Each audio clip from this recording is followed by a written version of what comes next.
So yes, my name is Michael Smith, the National Consumer Education Manager of Janome Canada, and thank you so much for joining me today here at the Janome Sewing and Learning Center for another edition of Ask Janome HQ. And thank you all for the wonderful birthday wishes today. I certainly appreciate all the love and certainly all the Janome love. So yes, for Ask Janome HQ, we again get so many questions on our Janome Canada social media, our Janome HQ social media. Many people write me either personally or certainly to my Janome email with so many questions. So I thought for Ask Janome HQ, we just got the question today for our post that Amanda always puts out on the day about the needle clamp screw here. A wonderful Janome user, a fellow Janome girl, had a issue of her needle clamp screw broke. And she posed the question of saying, the technician and the dealers often say, well, don't use a screwdriver to tighten up that screw because you can totally really get it out of torque and even break it. It is quite a delicate piece, even though, again, it's attaching and holding our needle in place. So there's kind of two schools of thoughts of not to use a screwdriver, and yet, as she pointed out, in many, and Maul is here, hello, thank you for joining me. In many of our instruction manuals, yes indeed, the instruction manual recommends using the screwdriver to tighten up that needle. So again, you're left wondering, well, the instruction book says I should, but then, sometimes the dealer or the technician tells me don't, what do we do? So again, there's two schools of thought. I personally just only like to finger tighten when I go to change my needles. Then I make sure, I hold it right up to the very top. Try not to get my hands in the way. And then I do give this a nice, good finger tighten this with my thumb and my finger to really snug it up tight. Now, again, that's just me personally, and our technician Mark here at the Sewing and Learning Center, Mark also agrees he would rather see people just finger tighten. The problem can be when, you're so overzealous with the screwdriver and you really want to make sure that needle's in tight. So sometimes people just get, again, a little overzealous with that screwdriver. So it's okay if you, finger tighten it because everybody's got, different strength in their hands. So if you're not very strong, if you don't have a lot, or especially if you've got some arthritis or carpal tunnel, maybe you can't get this just finger tighten as much as you would like. So, oh my gosh, Carol is here. Hello. Thank you for joining me. So sometimes, again, if you've got some dexterity issues, maybe you can't tighten this as much as you wish, just with your fingers. So it's okay to tighten it up, snug it up as much as you can with your fingers. But then, yes, go back with your screwdriver, but just do a little bit, like gingerly, very gentle. You don't really have to reef on the screwdriver. So Mark suggested about 1/4 of a turn or less. Just a little bit, okay, that should be good. If you really crank on it, well then yes, potentially you're over tightening that screw, and then eventually it could, wear out. So again, just finger tight is usually just enough. But again, if you're maybe embroidering, or here on the Continental M17, we've got 1,300 stitches per minute, very fast. So if you want that extra assurance, then yeah, snug it up with a screwdriver, but just be very careful. Just again, a little bit of kind of like that 1/4 turn, and then you'll be okay. So yes, that was a great question. Now, speaking of needles, of course, always get lots of questions about, what needles can I use in my machine? And we always recommend, a good quality needle. Of course, Janome has, and I must turn off that other phone. Maybe they're wishing me a happy birthday. Yes. Oh, there we go. Again, we always recommend good quality needles, stick to a good brand of needles, but of course we love our Janome branded needles. Now, we also still get lots of questions, I heard Oregon makes Janome needles. Well, yes, that's correct. So if you can't find Janome needles, then yes, Oregon needles still work wonderfully. And the main thing is the type of needle. In this case, these Oregon needles say super stretch. So if you've got fabric with a lot of like lycra and elastic in it, then you definitely want these super stretch needles for those fabric. Our Janome Blue Tip are size 11. They've got a slight ballpoint. They're great recommended for embroidery, but also if I have like a cotton knit, kind of like a sweater knit, not with all the spandex or anything in it, I use my Blue Tip needle just wonderfully. So they're good on some knits as well. Again, if you've got a lot of that lycra and spandex and elastic, then you'll definitely need your stretch needles, but Janome has stretch needles too. They don't have to be Oregon, but again, they're basically one and the same.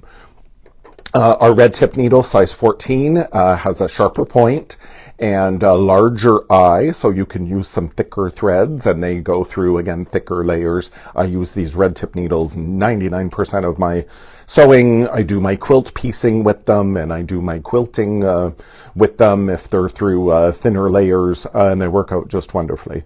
Oh, lovely. Princess Leia says, yes, may your birthday be. Thank you so much. Very, very much for the birthday wishes. Yes, purple tip needle, size 14, again with that larger eye, and they have that flared cobra head, so they help spread the fibers of the fabric and allow that needle thread to intersect a little better with the bobbin thread. So these are great if you have any kind of skip stitches, any sort of eyelashing, particularly when you do your free motion quilting and your ruler quilting. I always love to switch to those purple tip needles, again because of that large eye, so we can use the thicker thread, but because of that flared cobra head that helps spread the fibers of the fabric.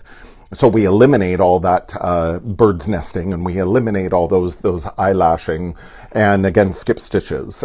When I did my jelly roll rug, for example, a couple of years ago, the pattern recommends switching to a denim needle, a size 16 denim needle.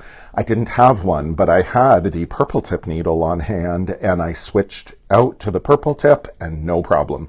Not only did it go through all the thickness of those folded, quilted jelly roll strips with the batting, but also, again, it eliminated the skip stitches that I was getting. So these three needles, the blue and red and purple, I keep in my drawer. You can never have enough of them. There are a million needles for every type of fabric, and thread is how you will choose which needle to use. But again, these are kind of my standard go-to, use them all the time. Now, sometimes, yes, when you're doing like knit fabrics in particular, again, kind of cotton sweater knits on the blue tip are fine. But when we get into, again, some of those more delicate knits and some of those that have more stretch to them, then this is when we want to use the ballpoint, either size 11, that will be slightly more fine and a smaller eye, or even a size 14. So then that's got a larger eye. And again, it's a little bit sturdier of a needle, so you can go through some thicker layers. So ballpoints are great for knits, but again, when you go into those really heavily spandexed and lycra fabric, I always like finding the stretch needle more so than a ballpoint, because then that really does help with that, four-way stretch. So again, these are all available, and your Janome dealer should have them all, and if they don't, they can certainly order for you. Then we even have some top stitch needles here. This is a combo pack. Some are size 11 and some are size 14. So again, that refers to the thickness of the needle and also the eye of the needle. The size 14 will have that larger eye to accommodate the thicker layers and the heavier thread. Particularly for top stitching, we generally will use thicker threads to really make it, pronounced. So the top stitch needles have larger eyes and very sharp points because they're going to go through all those layers. So definitely there are times you need a specialized needle to really help you do the job well and to avoid all those threading woes. When you have your thread is shredding, generally you need to either change your needle to a fresh needle or go up a size, and especially with those larger eyes, then that'll help stop the shredding. Again, Janome also has denim needles, size 16, and in this case it says like 15 times 1 DE, so that's denim. So denim needles, size 16, they're again going to be a sturdier needle, a thicker needle, again a nice large eye to accommodate maybe a 30 weight thread, a thicker weight of thread, and a nice sharp point, so we're going to get through all of those thicker layers. So all of these needles could be available again from your Janome dealer, so just make sure that you get the correct ones. We've got the Janome needle guide that is on our janome.ca website, and you can click on the products tab and then the accessory tab, and there is the needle guide, and then you can print that out or download it as you wish, and that is a great resource. So that's on janome.ca under the products tab and then accessories tab to print out that needle guide. Now, when we're talking about needles, oh yes, sometimes we just have to thread. Many of our machines have built-in needle threaders, but sometimes we just have to thread them by hand. Either if we're using a size 30 thread or above, a thicker thread, and thread is weird that the lower the number, the thicker the thread, the higher the number, the thinner the thread. So a 30 weight thread is definitely thicker than we traditionally sew with. And Janome recommends do not use your automatic needle threader with those thicker threads. You instead thread them by hand. So now conversely, maybe you've got a really fine thread, like an 80 weight or 100 weight, and sometimes those are really, really fine. And if it's a little slippery especially, then sometimes just threading it by hand is easier. This needle threader works wonderfully and is available in a blister pack, again from your Janome dealer.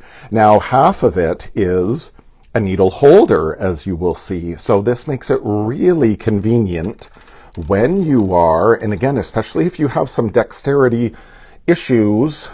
I personally feel I'm getting carpal tunnel in my hands. They get very sore, and oftentimes I have to, like do this to sort of get the circulation going. So if it makes if it's a little too hard to grip that little needle, maybe it's easier to grip this needle threader. So you can put your needle in here and then switch it out. And then this way it helps you make sure that that needle is up in the highest point. Then you can turn your snug, and then again, very gingerly, if you want to use your screwdriver, turn it very gingerly to then secure it to make it a little extra snug. But the needle threader, again, helps you keep that needle in place.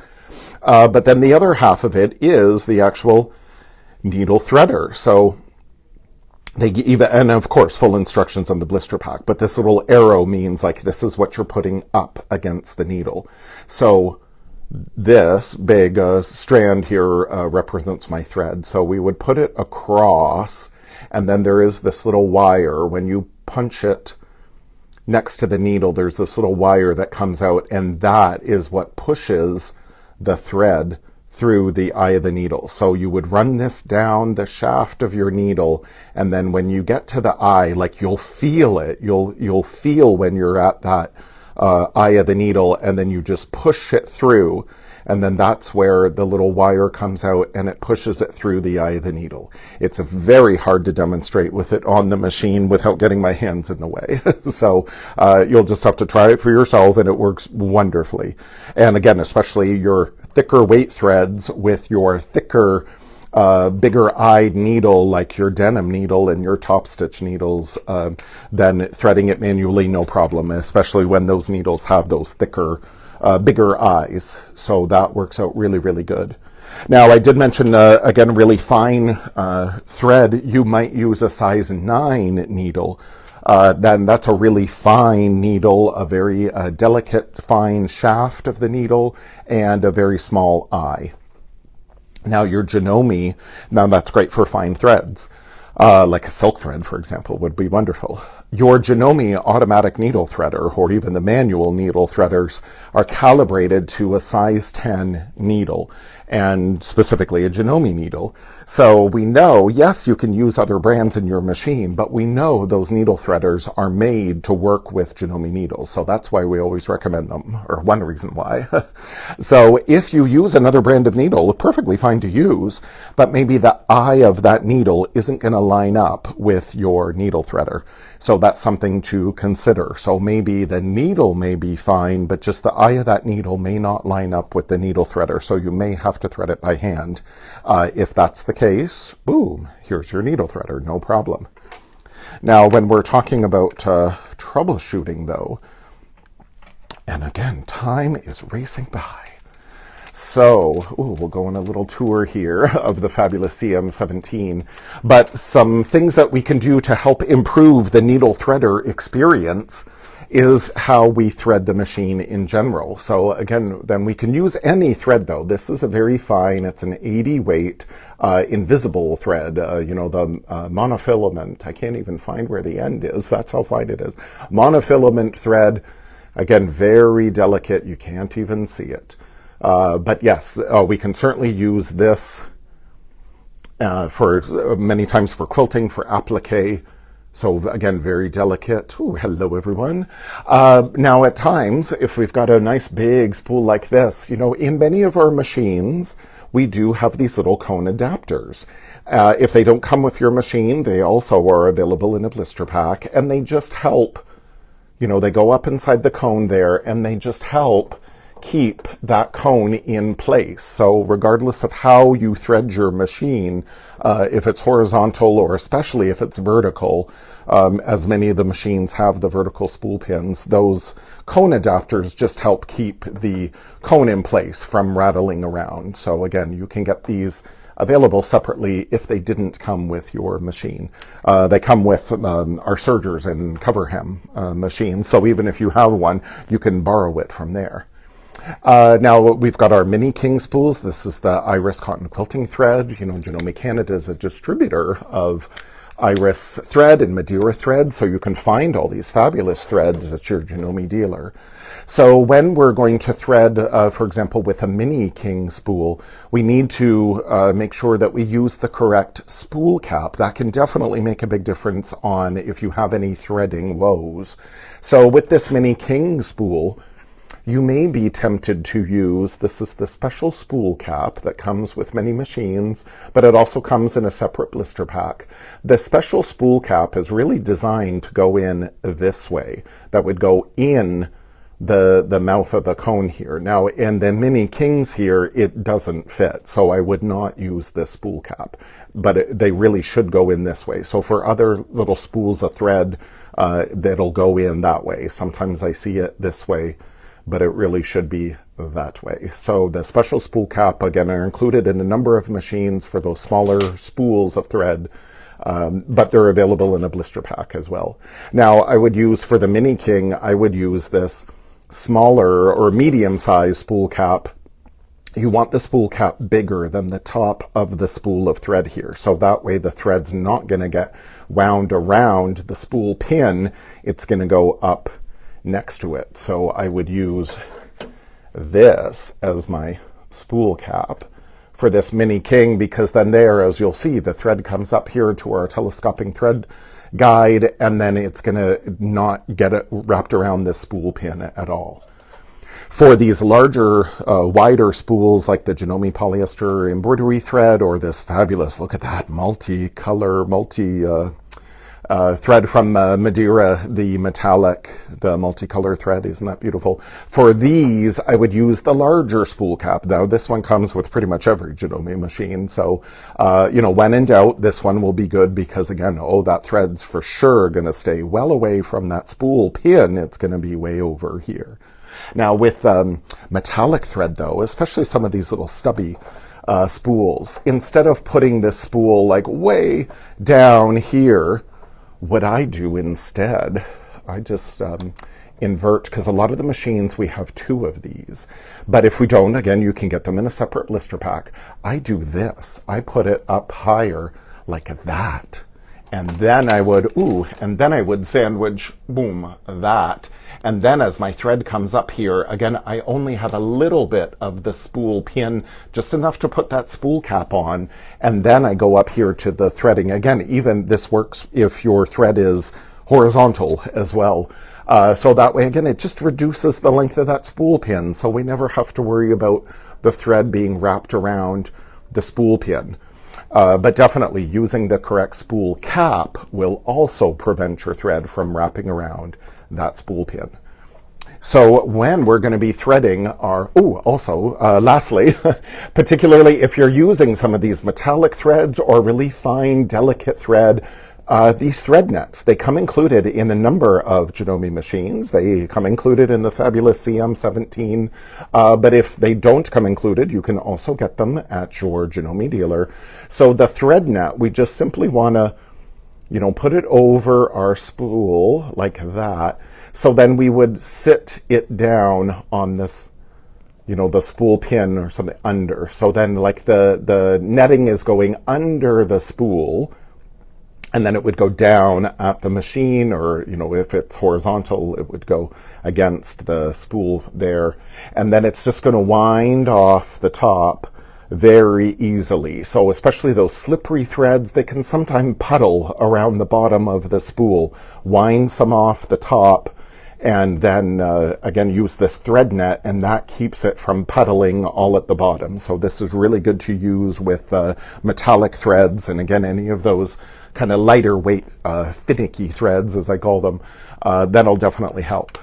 Now here on our Continental M17, we have this beautiful telescoping thread stand, as a number of our Janome machines have the vertical thread stands, just like in the garment industry.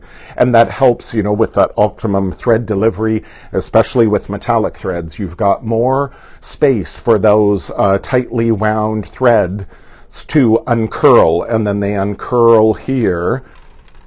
And then here on our CM17, these are thread guides. Now one is really for the needle thread, and this one is a guide to the bobbin winder. But I've been using both. They're again just guides, they're not tensions. But I use the guides, and again, especially with metallic thread, this just allows that metallic thread to unwind and uncurl before it goes here to the thread tension. Oh, you see, I have some guests here at my machine.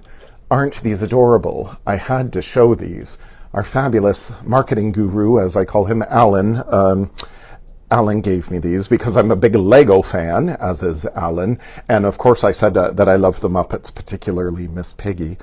She was always my favorite. So Alan found, can you believe it, they have Lego Muppets, like so adorable. And there's Kermit with his little rainbow and banjo, because he sings, the Rainbow Connection song from the Muppet movie. So yes, isn't that adorable?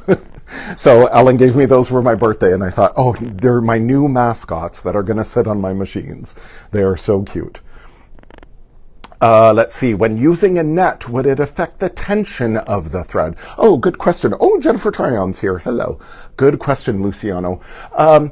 No, not really. I mean, slightly, because the thread is kind of rubbing against the net, but it's not really rubbing significantly. So no, it really doesn't affect the tension, but that's definitely something. Always do your little test sample and see if it has affected it at all. It usually does not. So yes, when we're threading our machine, it's always good. Wind yourself off a bunch of extra thread and then stop. We always recommend two-handed threading, as we call it. So as it comes off the spool, we've got a nice long length of thread. I know it's going to get all the way through the needle, and then I put my finger here to stop as I'm now going to go through the tension. And this way we've got a little tension on our thread, so we can help pull it through that thread guide and around the tensions. As we're going to go down and then back up to the take-up lever, now is the time to do the needle down and then up again to make sure our take-up lever is in the correct position. We want it to be the highest position. Hello, do you have this machine? Oh, this beautiful CM17 machine? Yes, in fact, I have one at home, and I'm so happy to have it at home as well as here at the Sewing and Learning Center. So yes, we want to do needle up down to make sure that we have our take-up lever in the correct position. Now, if we don't have a needle up-down button, then we have to rotate the balance wheel always towards you and then get that take-up lever up to the highest position. Then we will come around. And again, I've got my other hand up at the top here, so I'm providing some tension on that thread, and I'm going to pull it through to make sure it's all the way through that take-up lever. Whenever anybody has a stitching problem, the first thing I always think of, and then I recommend, what happened at the take-up lever? Maybe that thread really wasn't in the little guide as much as you thought, especially if you're in a big hurry.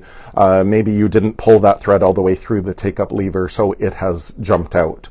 It sometimes happens. Okay, you just stop and rethread, but generally you come back to the take-up lever is the first place I always look. So when we're then coming down here, and to this guide, again, depending on how your machine is, there'll be a guide over the needle. And for many of our machines, especially like higher end machines, then we recommend that the thread has to be all the way over to the left before it goes into this jaw, as I call it. Now, this is why we needed to do that needle up and down first, because when we get to this jaw, and then when we go to activate the needle threader, or when we go to, if we've got a manual threader, before we activate the threader, we're going to lock our machine. And on the CM17, we've got this fabulous middle screen that I can lock it here, or I could lock it over here at my big 10-inch LCD screen wherever I want it. So now the machine is locked. So we have to do this needle up and down before we lock the machine. Sometimes where people run into trouble is they thread this nice and tight and secure, and then I forgot to do my needle up down. Then they don't have their machine locked, or then they unlock their machine in order to do that needle up down, but then now you've released some of the tension on the thread. So then when you go try the needle threader, it doesn't work because you've got slack in this thread now. So first do your needle up down, then lock your machine, and then now, again, you'd still have your hand way up at the top here. I keep having to take mine off to move things. But then it goes over in this jaw, nice and snug. And just like Celine always recommends in her lives, we're going to hang this up from front to back. It's a thread holder. From back to front, it's a thread cutter. So we're going to hold our thread up here. And then here on the CM17, we've got this illuminated automatic needle threader. So I can't use it if the needle isn't in the correct position. This will not illuminate. So there, I just slightly turned the balance wheel and that light went off. So it means, nope, I can't. It won't let me. It's telling me, nope, you need to raise the needle bar slowly. Don't you love when these machines do some thinking for us? I know I'm often in a hurry, so I need a machine to help me. So here, now I've rotated my needle. Now it's in the correct position. So I should be hitting this. And there, look at that. It's beautiful. Oh, I love it. And then we've gotten this question too. Do I have to pull the little loop that forms? Do I have to pull this through? And yes, release that little bit of tension that's on your needle. If your thread ends up, caught in the jaw or caught up around back, yes, pull that little loop through, unlock your machine and put your thread under, and then away you go. This needle threader, I must say, on the CM17, I have been so impressed. The only time it's failed for me is when I didn't pull that thread all the way over to the left and into the jaw with a little bit of tension on the thread. So that's why we recommend, again, that two-handed threading. Stop the thread from winding off the spool up here, then go down through all of your tensions and follow your instructions in your manual. And then especially if you have even the manual needle threaders, then they will work much better if there's a little bit of tension on that thread as it comes over through the jaw and to the side there. So it works out really, really good. Now, just speaking of metallic, yes, I was doing some samples Now, always good to do some samples. Here's some beautiful metallic samples that I see with this one.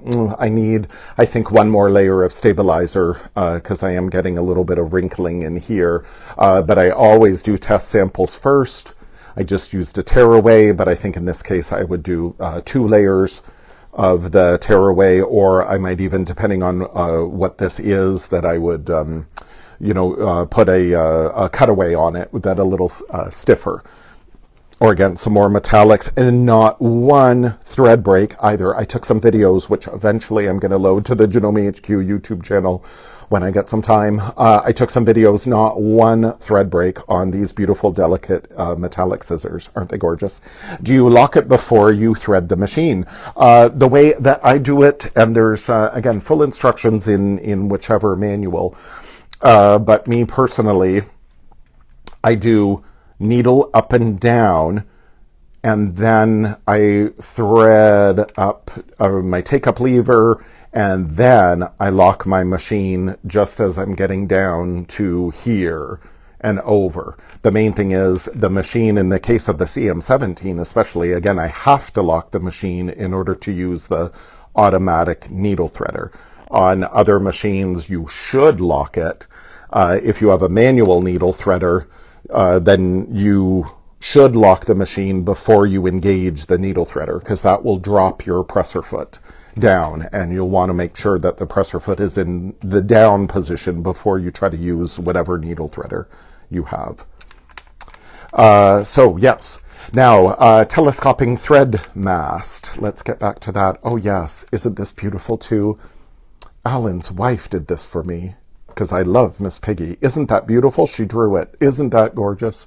So cute. I just love it. I had to show everyone. It's so cute. So talented. So yes, thread stand. If you don't have a fabulous CM17, a lot of our Janome machines, you can use these thread stands. We've got either a 2-spool or a 5-spool.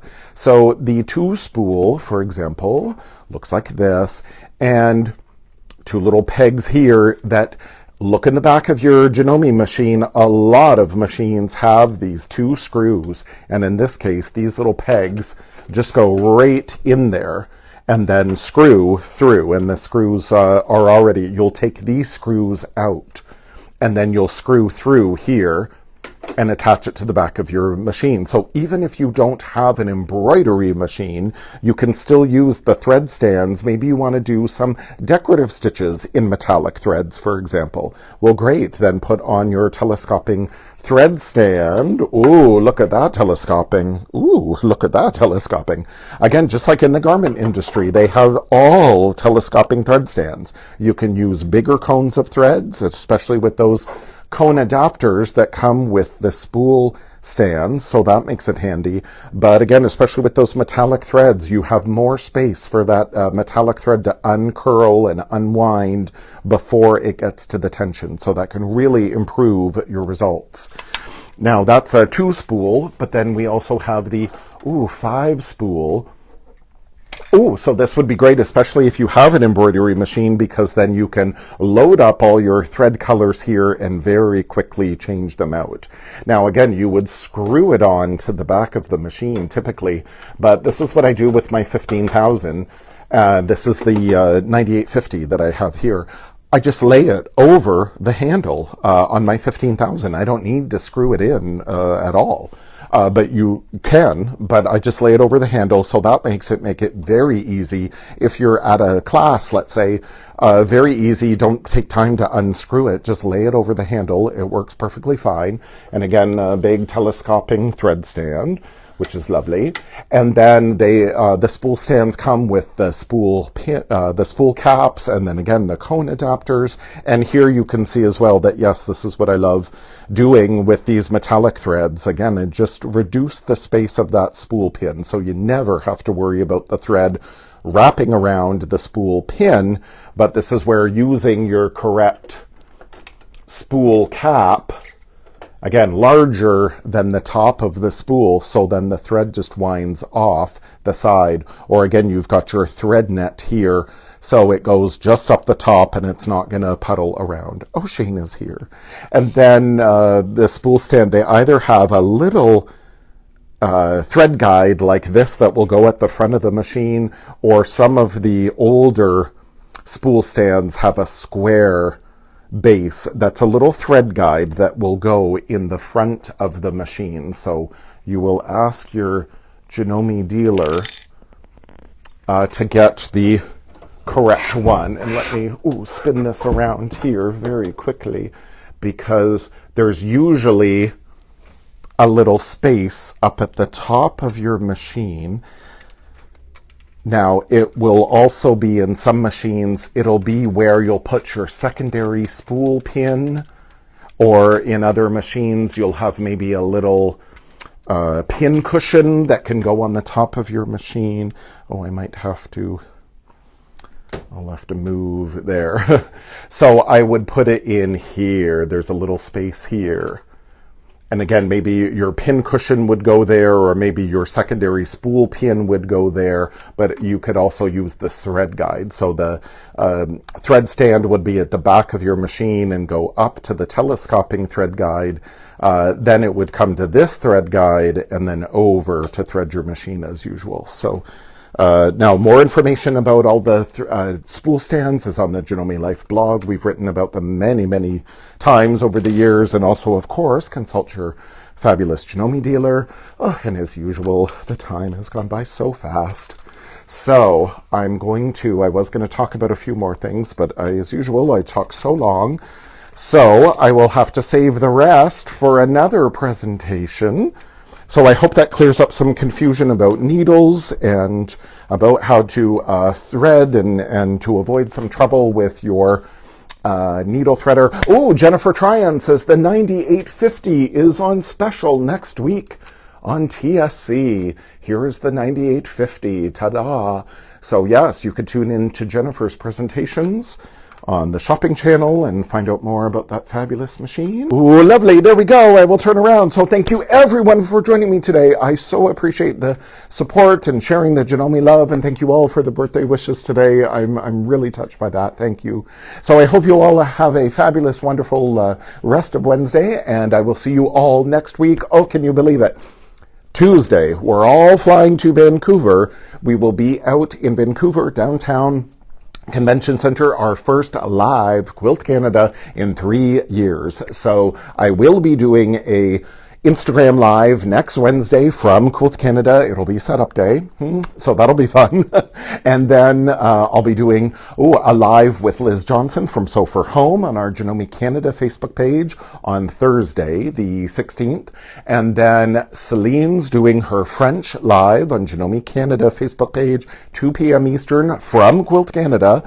And she'll be talking about the CM17 in French. And then I'll be doing live at 3 p.m. Eastern on the Janome Sewing Machines Facebook page in the Continental Club, talking about the CM17. Again, all happening live from Quilt Canada. It's going to be a very busy week, but we're so excited to be there. So if you're in Vancouver visiting for Quilt Canada, please stop by the Janome booth and say hi to everybody. And especially if it's during one of our lives, you may appear too. So thank you, everyone. I'm so excited. And yes, have a wonderful rest of the day. Thank you so much. Bye.